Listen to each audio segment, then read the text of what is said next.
कौन है Santa Claus, क्या संबंध है सांता क्लॉज का क्रिसमस से। दोस्तों 25 दिसंबर को क्रिसमस पूरे विश्व में बड़ी धूमधाम से मनाया जा रहा है और बच्चे इस त्योहार का बड़ी बेसब्री से इंतजार करते हैं। क्रिसमस की रात को सांता क्लॉज बच्चों के लिए नए नए गिफ्ट लेकर आते हैं और इनकी विश पूरी करते हैं। लेकिन दोस्तों, क्या आप जानते हैं कि कैसे सांता क्लॉज का अस्तित्व क्रिसमस से जुड़ा, कौन है सांता क्लॉज और क्या संबंध है जीसस का। सांता क्लॉज के विषय में लोग तरह तरह की बातें करते हैं, यहां तक कि सांता क्लॉज के विषय में लोग कहते हैं कि ये सांता क्लॉज शैतान है। कुछ लोग सांता क्लॉज को शैतान की तरफ से मानते हैं तो कुछ लोग संत मानते हैं। देखते हैं इस हकीकत को। लेकिन सांता क्लॉज का 25 दिसंबर से कोई सीधा कनेक्शन नहीं है। समय के साथ यह नाम क्रिसमस से जुड़ गया। ये तो आप सभी जानते हैं 25 दिसंबर को जीसस का जन्मदिन मनाया जाता है। लेकिन दोस्तों, जीसस का जन्मदिन जो है वो 25 दिसंबर को नहीं हुआ, ये हम सब जानते हैं। संत निकोलस का जन्म एक ग्रीक ईसाई परिवार में 280 एडी में मायरा क्षेत्र के पास पतारा में हुआ था। ये क्षेत्र अभी आधुनिक तुर्की में है। ये एक धनी परिवार से ताल्लुक रखते थे। जब ये छोटे थे तभी इनके माता पिता का देहांत हो गया था। इनके अंकल चर्च में एक पादरी थे। निकोलस एक धार्मिक प्रवृत्ति के व्यक्ति थे और गरीब लोगों की मदद करना इनके स्वभाव का हिस्सा था। 20 साल की उम्र में ही ये एक चर्च में पादरी बन गए और लोगों की सामाजिक और आर्थिक तौर पर मदद करने लगे। कहावत है, इन्होंने अपना सारा धन गरीब मदद करने में लगा दिया। यह किस्से कहानियां यूरोप में आज भी प्रचलित है कि निकोलस जनता की मदद रातों में ही करते थे क्योंकि ये अपना नाम जाहिर नहीं होने देना चाहते थे।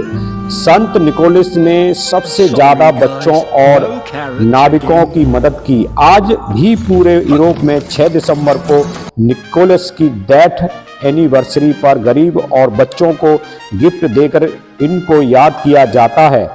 इस दिन लोग खूब खरीदारी करते हैं और यह दिन शादी करने के लिए शुभ माना जाता है।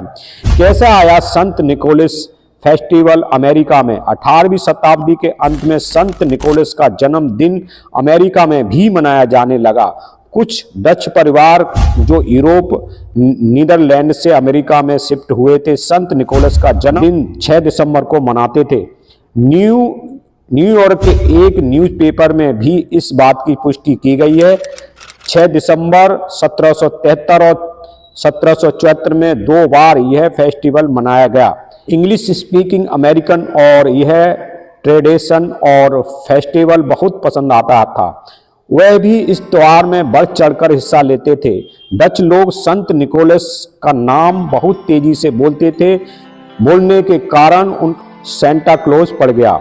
संत निकोलस और अपनी एक बुक स्टोरी है न्यूयॉर्क में संत निकोलस को एक संत के रूप में पेश किया जो बच्चों को जरूरतमंदों की मदद पूरी करता है। कैसे आया संत क्लॉज का स्वरूप सामने। सांता क्लॉज की पहली तस्वीर अमेरिकन पेंटर थॉमस नास्ट ने बनाई थी। यह स्टोरी लिखने वाला लेखक के लिए चित्र बनाते थे। नास्ट कहते हैं कि उन्हें याद जब वे एक छोटे बच्चे थे तो जर्मनी में एक मोटा दाढ़ी वाला बूढ़ा व्यक्ति बच्चों के खिलौने और केक बांटता था। उसी व्यक्ति को ध्यान में रखकर नास्ट ने संत क्लॉज की तस्वीर बनाई। जनवरी 1863 में हार्स वीकली मैगजीन थॉमस नस्ट के द्वारा बनाया गया संत निकोलस का चित्र प्रकाशित किया। इस चित्र में संत निकोलस ने सांता को सितारों वाली ड्रेस में दिखाया था।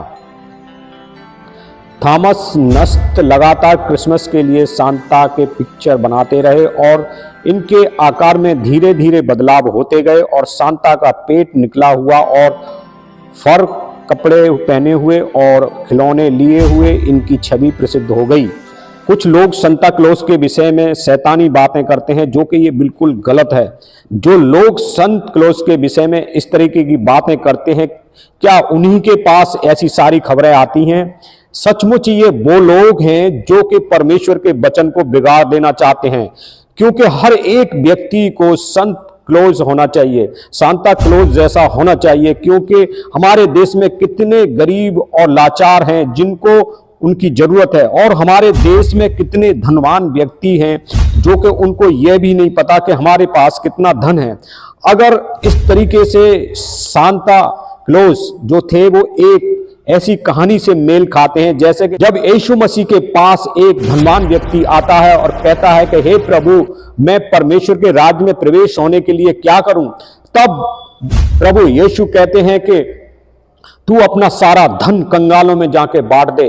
तो इस बात को सुन के वो धनवान व्यक्ति निराश होकर चला जाता है, लेकिन ठीक उसी समय में सांता क्लॉज उस जगह पे बिल्कुल फिट होते हैं, क्योंकि ये भी एक धनवान व्यक्ति थे और इन्होंने अपना सारा धन उन जरूरतमंद गरीब लोगों को बांटा जो जिनको जरूरत थी। तो इसलिए हर एक धनवान व्यक्ति को परमेश्वर के राज्य में जाने के लिए ऐसा करना बहुत जरूरी है, क्योंकि प्रभु यीशु मसीह भी इस कार्य को किया करते थे। तो हम इससे ये सीखते हैं कि सांता क्लॉज वो संत हैं, और बेशक वो यहाँ पर क्रिसमस से क्यों जुड़े, ये तो हम सब जानते हैं कि क्रिसमस कोई यीशु मसीह का जन्म 25 दिसंबर को नहीं हुआ, बल्कि हम उनकी याद करते हैं कि हाँ, कभी तो यीशु मसीह का जन्म हुआ था। तो इस कहानी से और इस सांता क्लॉज जो हैं वो एक महान व्यक्ति हैं और जरूरतमंदों की जरूरतें पूरी करते हैं, और जो लोग ये कहते हैं कि वो शैतान की ओर से हैं, वो वास्तव में परमेश्वर के वचन को बिगाड़ने वाले हैं।